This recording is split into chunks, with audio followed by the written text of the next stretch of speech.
Hey, hola. Hola, Amy. Long time no see. Yeah. How are you doing? Good. How are you guys? That's just Good. great. Is your husband gone now? No, no, not yet. Well, you tell him we say thank you. I will. I'll let him know.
Hmm.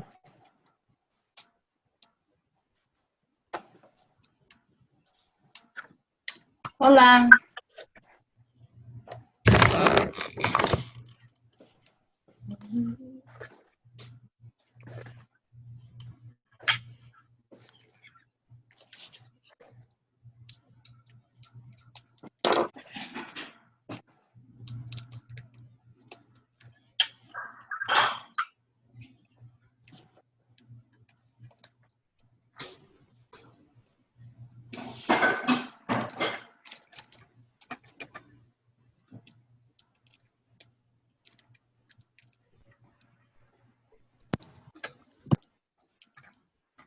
Hola.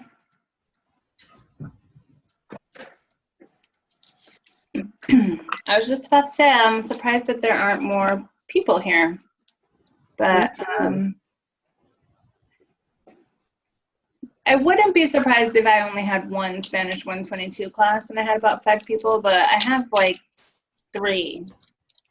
Not 3. How many classes do I have? Probably the equivalent of 2 full classes. So, I'll take anything I can get. Yeah. yeah, and I mean, I went through and I literally just went through the final and I wrote down all of the kinds of questions that are there, some examples, and how many of each kind of question that you'll see. So at least I felt like I was prepared with more information and I wasn't just showing up here going, hey, what do you want to know? But is there any specific, well, why don't I tell you what's going to be on it first? And then that might alleviate, if you have already watched the video, you may already have a pretty good idea of what's going to be on the final. I truthfully cannot remember when I made that last video and if I've updated the final since then. So what I have for you here tonight is the most updated information on what's going to be on your final, the number of each kind of question, and how the questions are phrased. So if it's okay with you guys, I think it probably makes most sense for me to go over what's going to be on there, and then I can answer any questions. Because, for example, if you want me to go over commands more, I will tell you commands aren't going to be on the final. So I'd be happy to go over them some more with you if you just want some extra practice. But if you've already completed, and you should have already completed the Chapter 9 grammar quiz where the commands are, then you don't need to stress over commands anymore because they're not actually on my final. I should probably add them though. Maybe next quarter. Next order. Next quarter. No, this is not happening. This is not happening before Thursday. especially because some people have already taken the final. So the first thing that you're going to find on the final exam are 25 vocabulary questions. They're each worth, I want to say they're each worth 1 point. And they're all multiple choice, exactly the way that they were on your vocab quizzes. I think because there's 25 of them and we covered 5 chapters this quarter, I pulled 5 vocab words from each chapter. I'm not going to tell you which 5, but I tried to be very fair about it. So I did not pick cognate words, right? So you're not going to see like, like la pizza on there, because that probably would be a little too easy. But I didn't pick like the most obscure, most difficult words I could find off the vocab list. I kind of picked words that we used in Language Lab and, you know, the high frequency words, but not cognate words.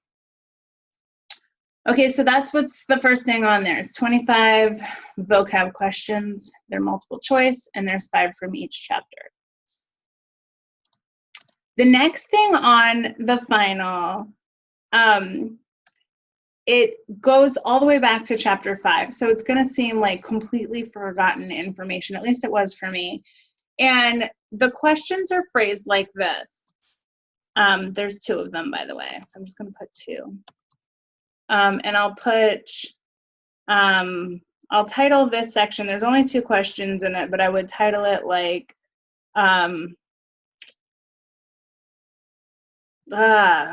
health. This goes back to like seeing a doctor. Si tienes something,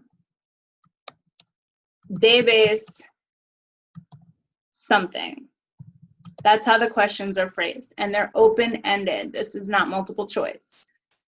I fill in the si tienes part, you fill in the debes part. So what this is asking you is if you have this kind of ailment, like si tienes dolor de cabeza, debes, and then you say what you should do if you have a headache. So let's just say si tienes tos, debes, and then you fill in the blank. Now, a couple of things. For this section, you're definitely going to want to know the vocabulary from the chapter 5. I'm going to write chapter 5 up here.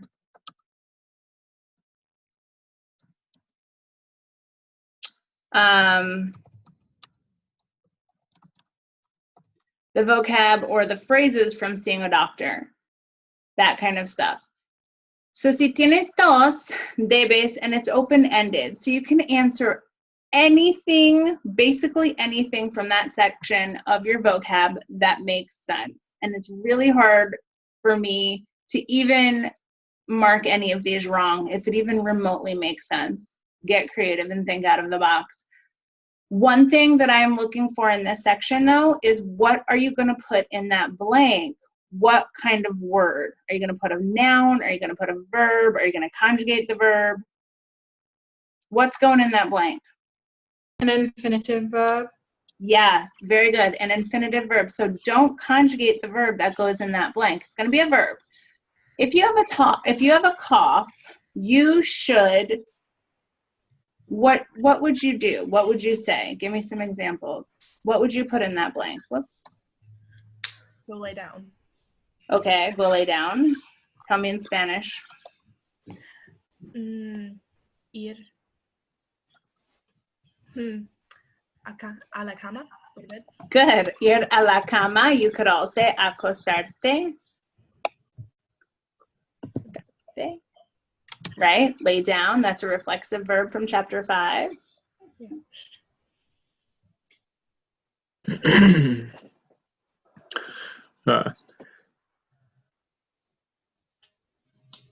Beber agua. Yeah, beber agua. Is it aspirina or just aspirin? Aspirina. Okay, aspirina. So tomar aspirina? Yeah, tomar. Good job. Aspirina. Okay, so you can see for these two questions, they are wide open-ended, and nearly anything that you could say that remotely makes sense is going to be counted correct. Please don't, though, and I should put a note in the actual directions for this. Please don't say the same thing twice. So if the first one says si tienes tos debes and you put ir a la cama, and the next one says si tienes un dolor de estómago debes, don't put ir a la cama. Put something different. Okay? So 2 questions like that, wide open-ended. The next section you'll find is going to be fill in the blank, and it's going to be with the expression acabar de plus, whoops, Infinitive. infinitive. Good job. This one at least tells you fill in the blank with acabar de plus infinitive. There are 3 of these. 3 questions like this. It gives you a sentence like, yo, blank, and then a verb in parentheses, comer pizza. When I say fill in the blank, I like to just see the answer. You do not need to write the entire sentence back out for me. You can, I'll still count it correct, but you don't have to. So what would I be looking for in that blank? Como? Acabo de. Acabo. Yeah. Acabo Acabo de de comer pizza. comer pizza. Or you could even just put acabo de, because whoops, comer pizza is in parentheses. So I would accept acabo de comer pizza or just Acabo de. acabo de. Acabo de. I think acabo de comer pizza probably makes a little bit more sense. De. If it says Benito y Juan, oh my gosh, sorry. You guys know me, and typing and speaking Spanish at the same time doesn't work. And then hacer ejercicio. The blank is going to have Acabo. Acaban de. Acaban. good Acaban? job. Good job. Acaban de hacer ejercicio. Okay. So there are 3 questions like that. All right, and that is, so far, that's all I have for chapter 5. I have the si tienes this, debes that questions, and then I have the acabar de question. Apparently, I didn't include anything with reflexive verbs. So I think reflexive verbs are worked in around other places on the exam where I ask you to conjugate. So the next section is going to be fill in the blank with conjugated verbs in the preterite tense. I have preterite tense highlighted in red in the directions, trying to make it stand out a little bit more so that it's not lost. And oh, sorry, there are 8 of these. Worth probably 2 points each. I tried to keep the sentences fairly simple, like yo, and then a verb. And so in the blank, I want you to conjugate the verb in the parentheses in the preterite tense for whomever the subject is given. What would you put in this blank? Tome. Tome. What if you can't get your accent button to work during the final? Put one of those things. So you could do this, and I would know. Oh, okay. This, and I would Good. know. Just send me a sign. Let me know somehow, some way that you know that there's an accent that should be there.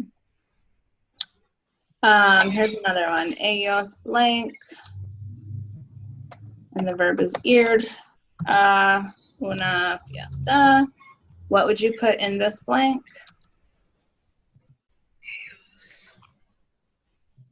Fue. Fueron? Is it fueron? It is fueron. Fueron. Good. Ellos fueron a una fiesta. Now, I said I did 8 of these questions. 8 questions like this that are assessing your knowledge of conjugating verbs in the preterite tense. I have never done this before, but I'm going to tell you now which tricky verbs show up in this section. Okay, I'm going to narrow it down because there were at least a million like pizza verbs and irregular verbs. There's not a lot. Most of them are regular. Most of the 8 are regular. Tener is there. Ir is there. Leer and comenzar. Hey! It's our course. Weird. What's wrong with comenzar? How is it? Z changes to C. C. Yes, good job. It's a kargarzar verb. Right. So it's only irregular. It's only weird if it's conjugated in the yo form. And if it is conjugated in the yo form, you have to change the Z to C. Good job. Wow, I'm a proud mama bear. Okay, the next section, I like to put it in a separate. The next section is going to be make a sentence. Make a sentence. Using the imperfect tense.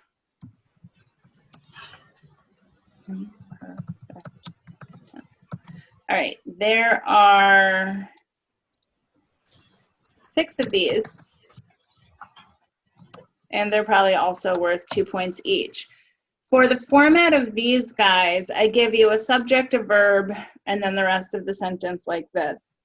So like ellos, the verb is trabajar, and the rest of the sentence is going to be like at Walmart. Then there's a blank. I want you to create a sentence. So what would you write in this blank? Perfect tense.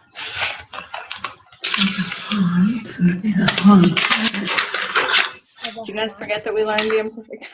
Yeah. It normally wouldn't it be like trabajan normally, but is it something different, right? Right. So trabajan would be the present tense.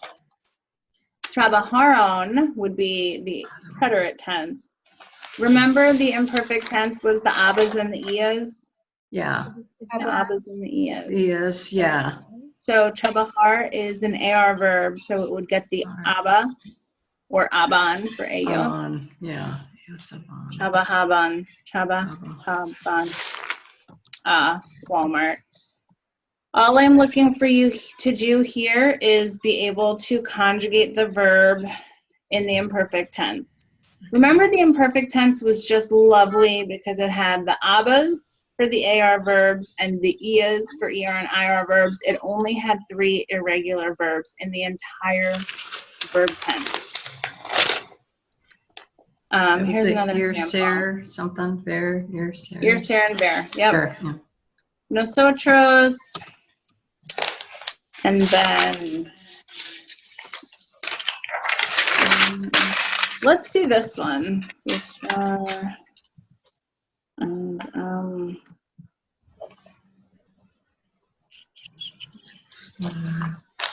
You're la tele. Okay. I'm using the verb buscar on purpose because it's not irregular per se. It's not irregular in the imperfect tense, but it's always kind of tricky to figure out how to conjugate it in the imperfect tense. because we did it just in the present tense. We never really tried to do gustar in the other tenses. So what kind of verb is gustar? Reflexive. It's not reflexive. It kind of feels like it would be reflexive because it has those indirect object pronouns in front of it. But the indirect object pronouns and the reflexive pronouns aren't exactly the same. But you're right. So it's not normal.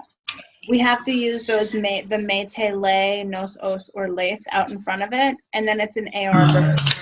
So when we do the AR verb in the imperfect tense, they get the abas. So the answer to this one would go nosotros, nos,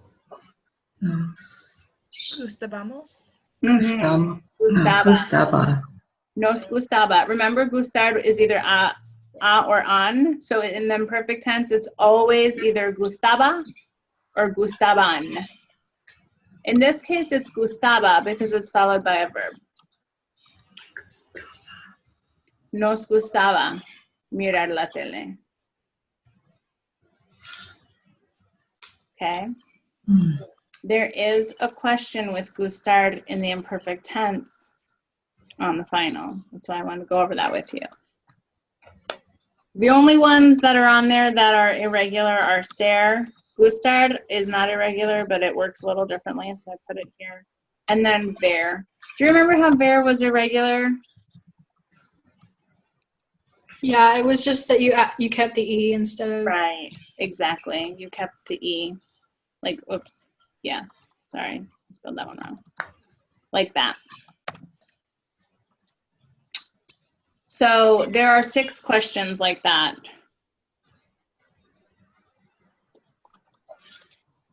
Everybody good so far? Any questions?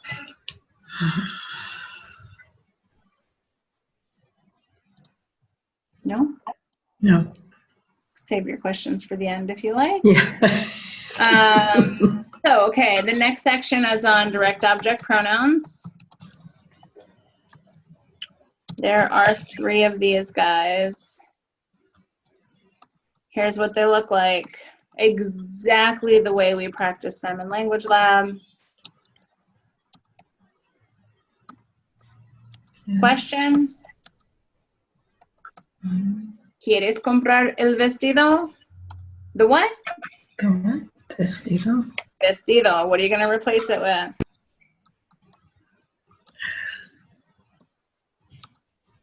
Lo. Lo. Lo. So you're given this, and it's a fill in the blank, but it's all there for you. All you have to do is tell me what the direct object pronoun would be. ¿Quieres comprar el vestido? Sí. Your answer? Lo. Lo. Sí lo quiero comprar. You just put one. All you have to do is put lo. Put one. ¿Vas a tomar la medicina? The what? Medicina. Medicina. What are you going to replace it with? Sí. La. Is it la? Yep. La. So, whoops, that should be a blank. Like that. So, your answer is la. Okay. Coming up next, That's 3. indirect object pronouns. There are 4 of these ones. And here's how these are a little different. So these, instead of doing the question and the answer, kind of like we practiced in Language Lab, these are just a sentence. I tried really hard to make these very obvious. Hopefully I didn't make it more confusing by doing it differently though. It's a sentence with a blank, and in the blank is going to go one of our indirect object pronouns. Just for reference, what are the indirect object pronouns we can choose from? Me, te, le, os, nos. Right. Nosotros les. Me, te, le, nosotros les. Me, you, him, her, us, you all, or them or you all. Those are our choices. So the sentences are written like this. There's a blank. And then somewhere else in the sentence, there is an italicized and bold subject. Which you guys probably don't even need it to be italicized and bold, but I'll show you what I mean. Okay. Blank escribo una carta a mi amigo. And then a mi amigo is like in bold.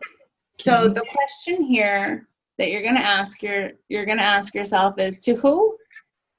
The answer is already bolded for you, a mi amigo. So all you really need to be able to do is figure out which one of these pronouns you need to plop into the blank. Me, te, le, nos, os, or les. Is it te or me? Te? You, no, me, escribo is yo. Lay. Lay. Oh, yeah. Le, right? To whom do we write the letter? I write a letter to my friend. To who? To who? My friend. So I'm going to replace my friend with le, him or her.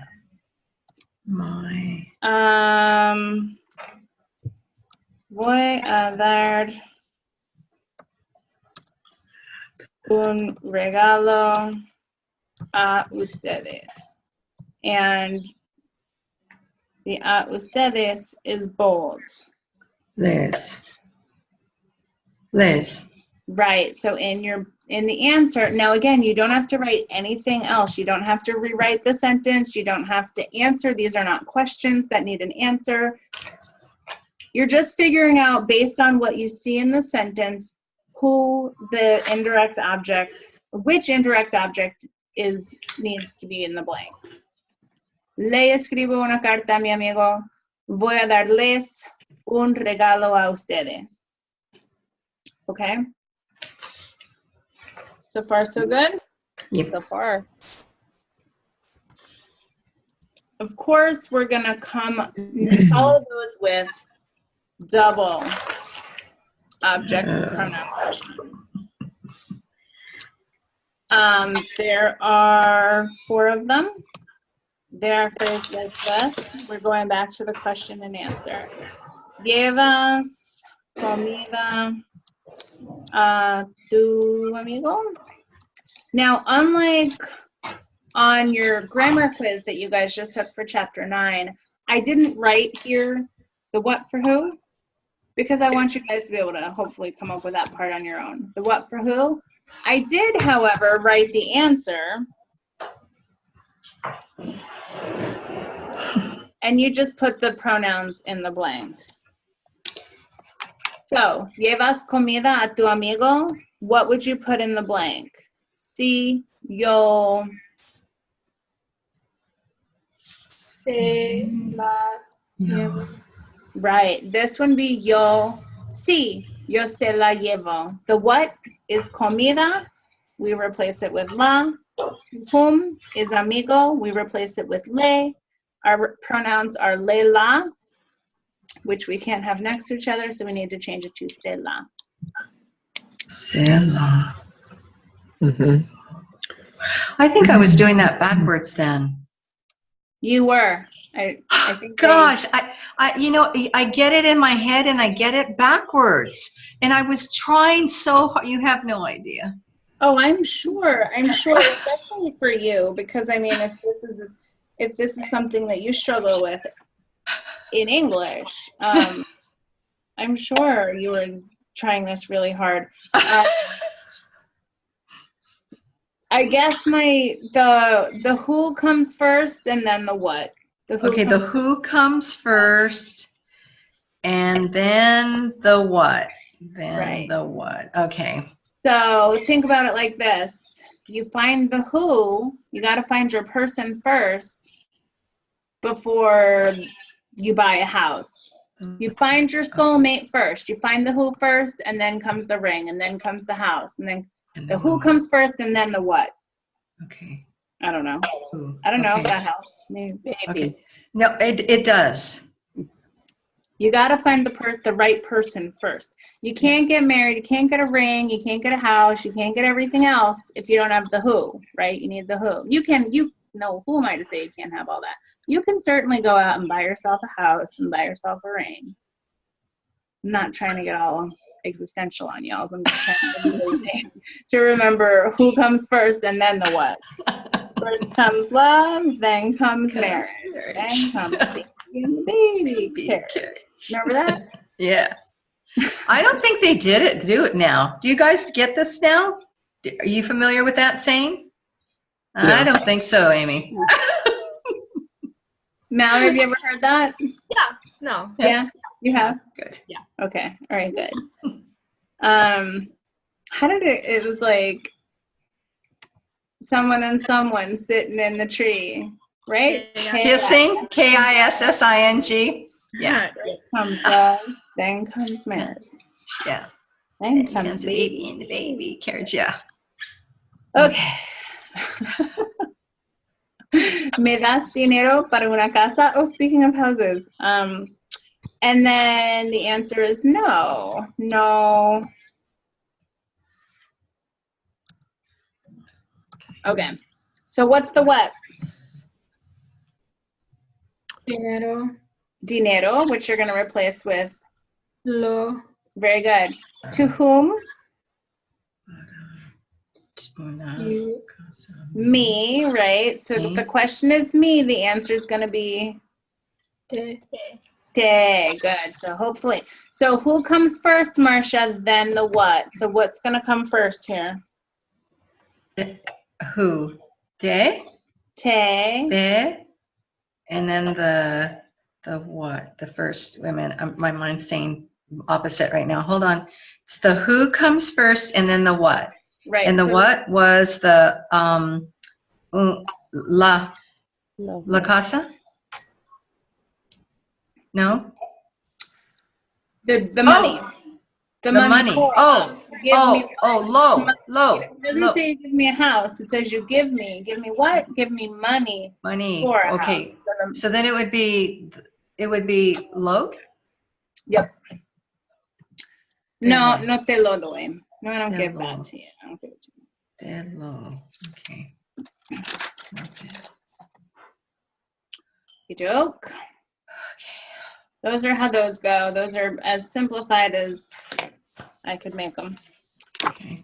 The next section is going to be the return of the Jedi. No, the return of an old friend. Remember I told you guys in chapter 6 about the Quanto Tiempo questions that moved from chapter 8 to chapter 6. I took them off the quiz, but they don't show up again until the final. Here they are. There's 2 of them. They both start off exactly the same. ¿Cuánto tiempo hace que? Verb. The verb that follows is either going to be preterite.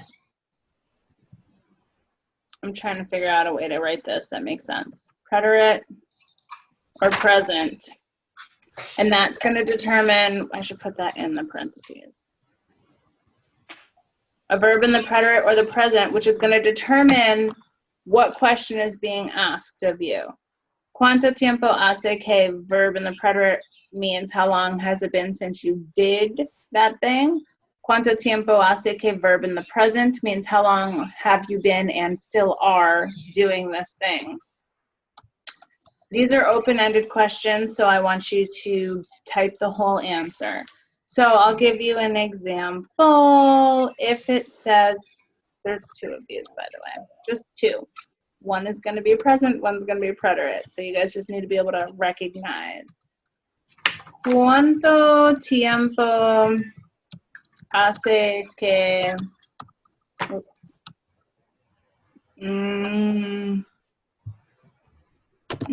tomaste un examen? It should say cuánto, not quanti. All right. How do you answer this? Who remembers? It's been a long time.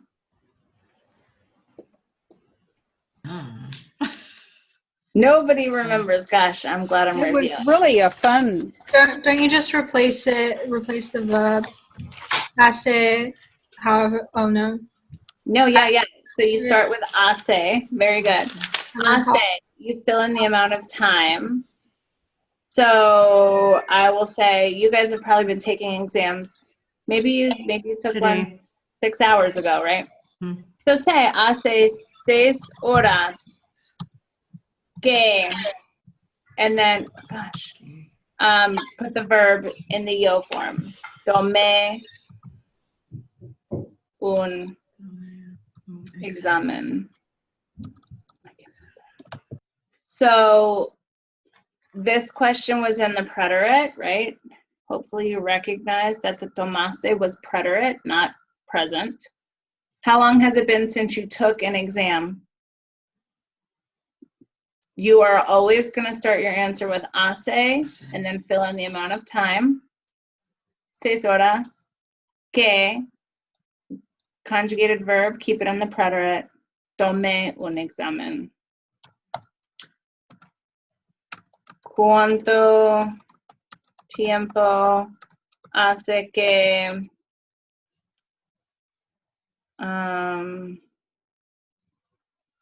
vives in Washington?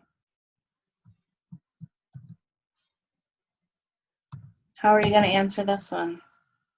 Hace 3 años que. Good. Well, it doesn't have to be 3 años, but it could be. However long, hace the amount of time. For Lena, it's 3 años que. Verb.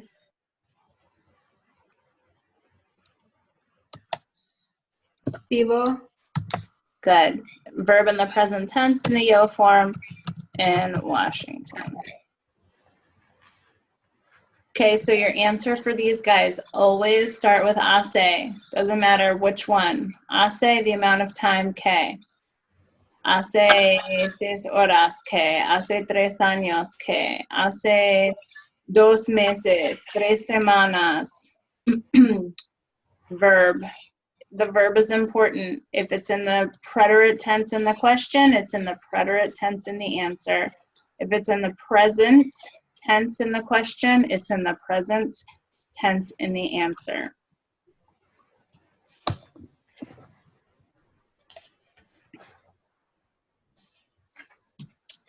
The last thing that's on your final, yes, I'm already to the end, is an essay.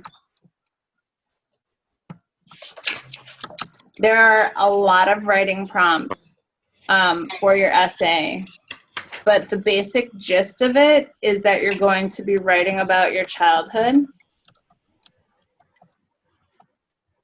using either the preterite or the imperfect as needed. As needed. So, and then there's different writing prompts below this. What do you mean by a writing prompt, Amy? Yeah, I'm trying to remember if the writing prompts are in English or in Spanish. That would be a good piece of information to know. But a writing prompt is something that gives you a specific idea of what to write about. Instead of just saying, dear students, write about your childhood, it says things like, write about a family you can include information about, or write about a family vacation you took. Talk about your most memorable holiday. Talk about something you always used to do on Christmas. And so you can see how in the writing prompt, it's prompting you to use the preterite or the imperfect, as we've talked about. You get what I'm saying here? Mm-hmm. So that's why it says using the preterite or imperfect as needed. And that's up to you. Use your discretion. And I want you to be able to figure out, to answer the writing prompts, will I need to use the preterite or the imperfect? And I tried to make it really, really obvious and actually used some of the examples that we did in Language Lab. So It says write at least 10 sentences. The more the better, probably. The way I typically, and this is worth 10 points, the way I typically grade essays is it's worth 10 points. I've asked you to write 10 sentences.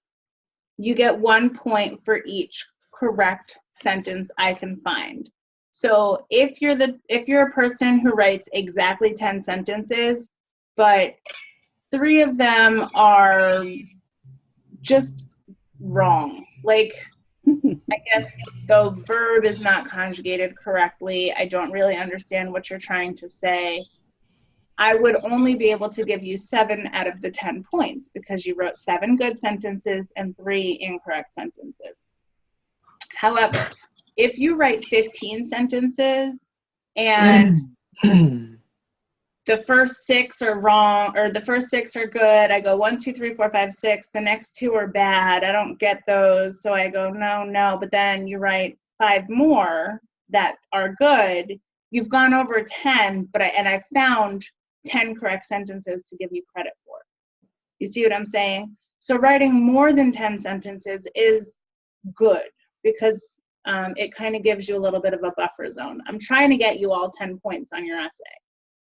And I can do that if you've got 10 good sentences. So probably try to write a few extra just in case I don't understand or you have a couple that are incorrect.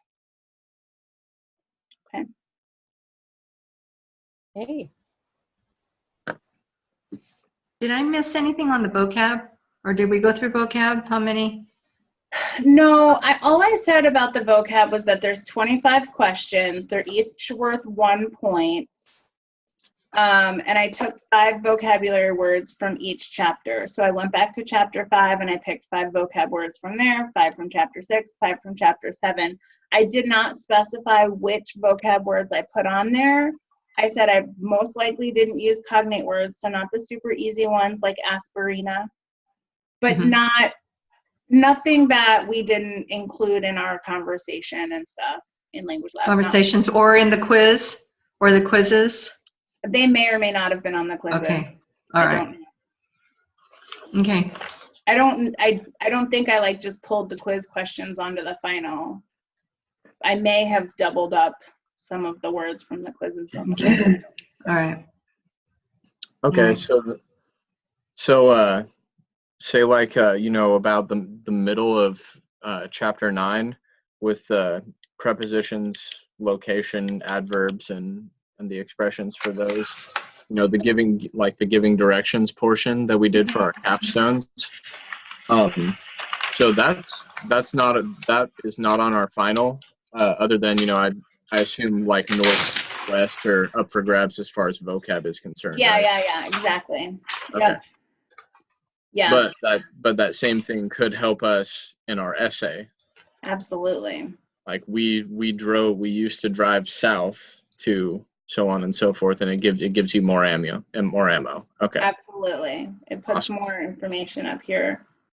There was no logical way for me to put every single grammar concept from this course on the final exam. Even if I only included 2 or 3 questions, it would have been massive. So I focused on the things that I cared about the most. Mm-hmm. In retrospect, I'd like to include some reflexive conjugations and maybe some commands, but I don't know, commands are really, it's a lot.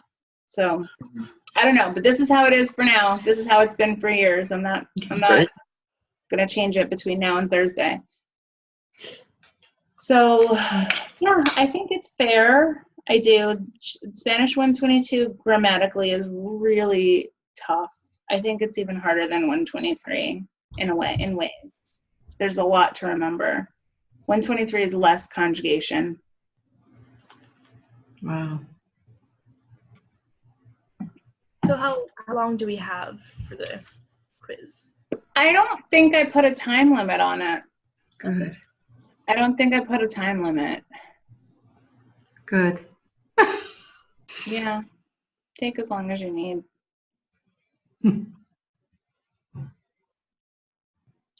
How many people showed up this evening? 5. That's it? Oh my 5 God. out of, I have 50 Spanish Oh. 122 students. Oh my gosh. Wow. Which is why, and I mean, I don't need to preach to you guys because you're the people here. This is why I don't make language labs optional. Oh, I missed a language lab. Mhm. Can I make it up? Nope. Yeah. This is why I would have, Yeah.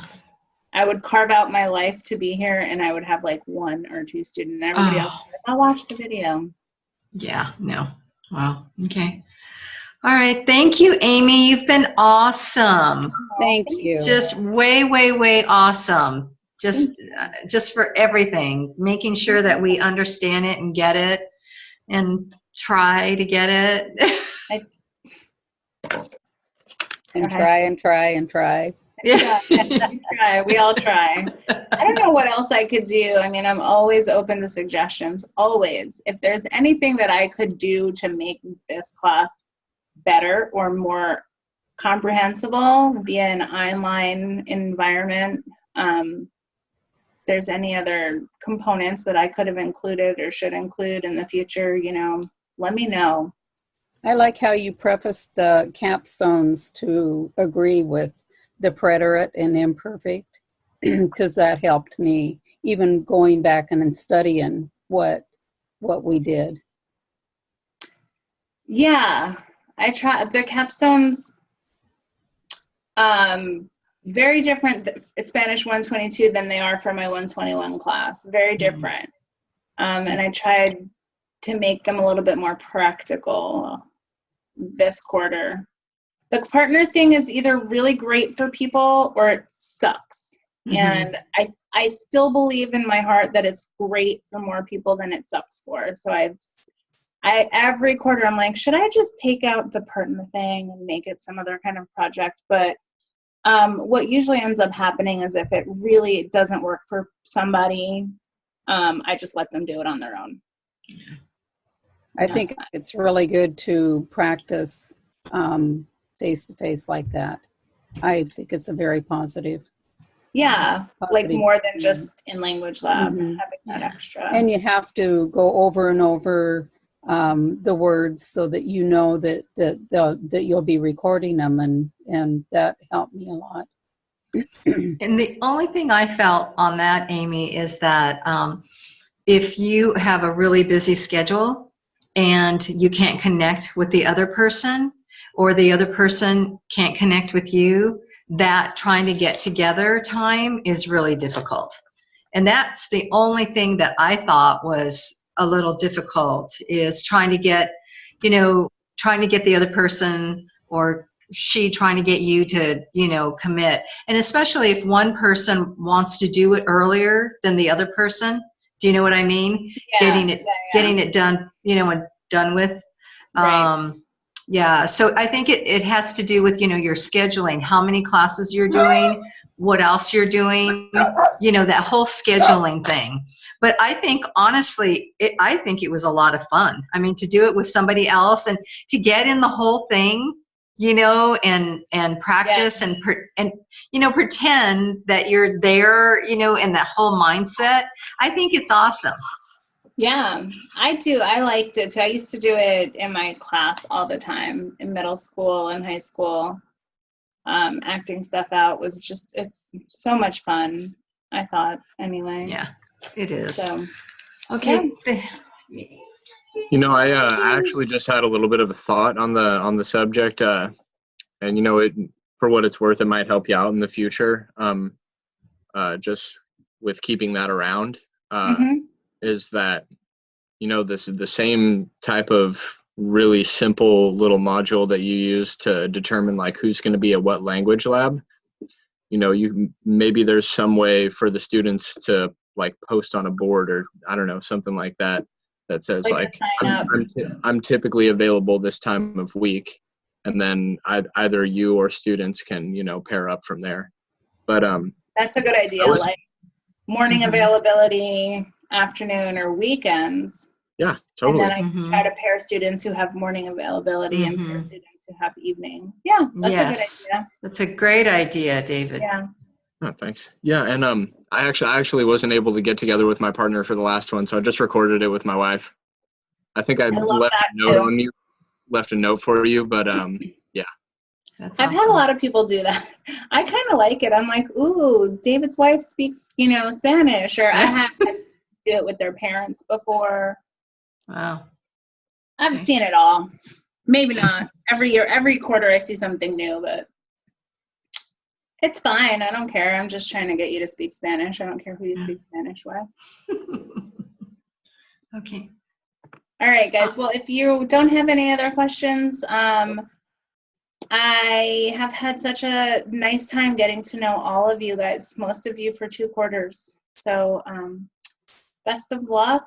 Hopefully you use some things you've learned.